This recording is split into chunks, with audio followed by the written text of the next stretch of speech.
right? When it comes to skies, there are many different types of skies, and sometimes we think of skies with clouds, and there are plenty of ways to accommodate that as well. But one thing we also do is clouds that are not so much loaded with clouds, or skies loaded with clouds, but rather just gradient skies. So let's take, for instance, a render like this, and we'll wait for this one to finish. And now we say, well, this plain blue sky background, we'd like to load a different type of sky in there, like a gradient sky. So a couple of ways to do that. Of course, we do have quite a number of tools to work with gradients. In fact, under the window menu, you can see there is a sweep editor, a gradient editor, the fill settings that can use it as well. And so I wanted to explore some of those. Let's first go to the fill settings. And you see under the fill settings, you can either fill it with a plain color. So if you choose red, for instance, here, and the mode might be default, which replaces the color of the pixels that will be affected by this operation, you can go and use the fill tool and simply fill right in there.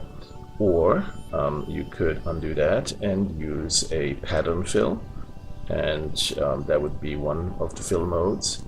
And of course we need to make sure we do use the pattern fill mode.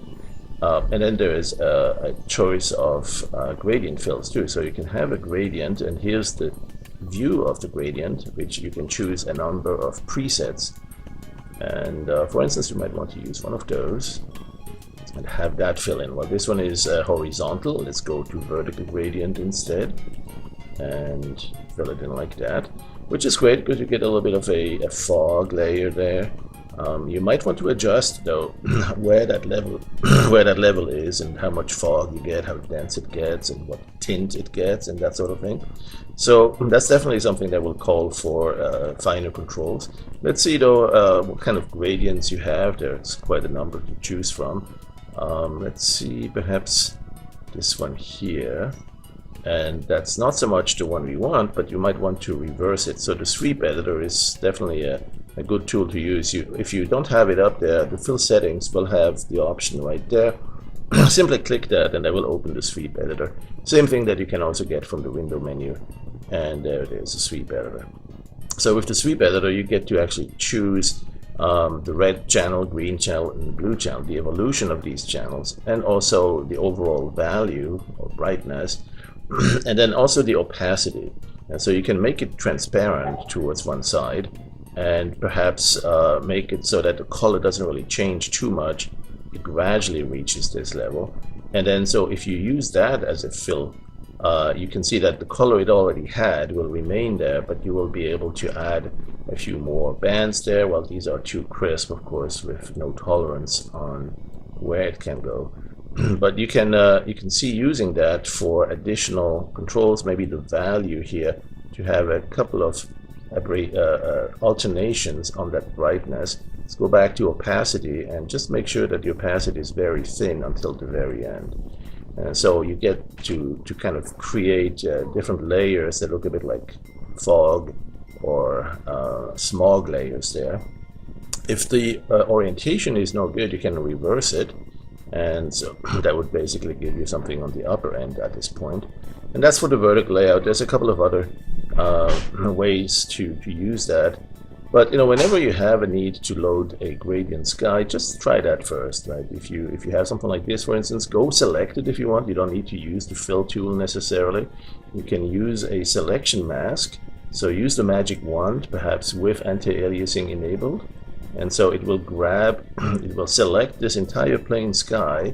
You can store that if you want to have a safe copy of it or a snapshot copy of it.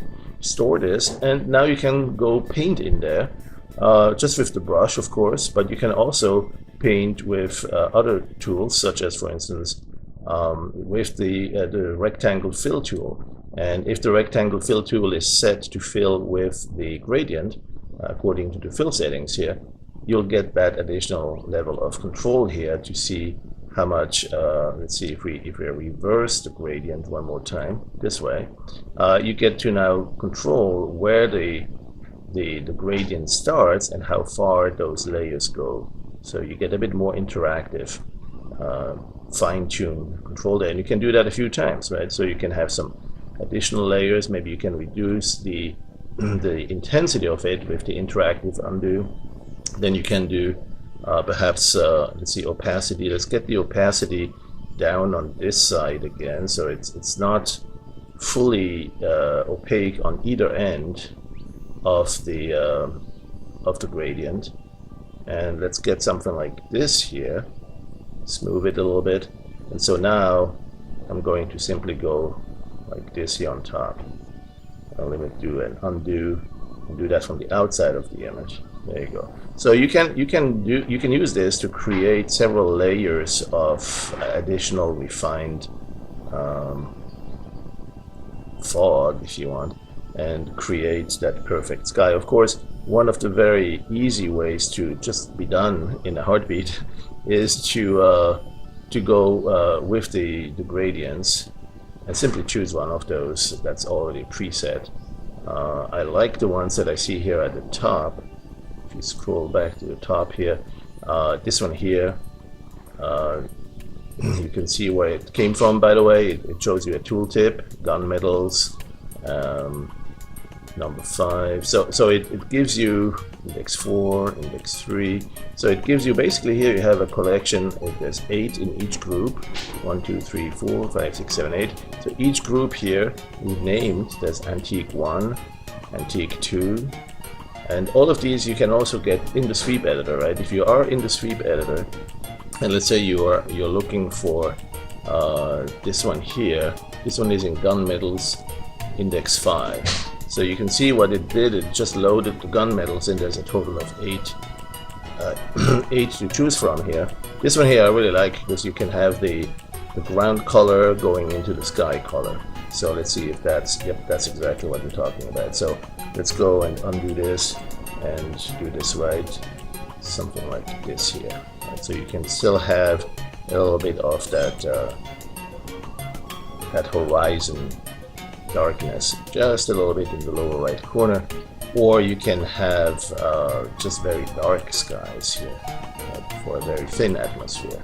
So lots of different looks, and if you want to refine any of these preset gradients, you can see where they came from. Like this one here, the reddish one, that one is the default gradient, index number 3. Right, so when you use the default gradient, you actually have a total of 8 different gradients. Any groups here has 8 gradients, and index number 3, number 4, or there's an offset on that index. But you can click here to see the options, and there is a load option to see additional choices. So here's the list of all the different gradient collections. Right, so there's even one for skies and reds, which will give you a lot of different ideas of what other types of gradient skies you might want to play with here. Right, something like this here. Alright, so that's just a quick look at some of the ways to create skies that are not really cloudy skies, but simply gradient skies, and certainly a lot of possibilities with that to give it just the right tone.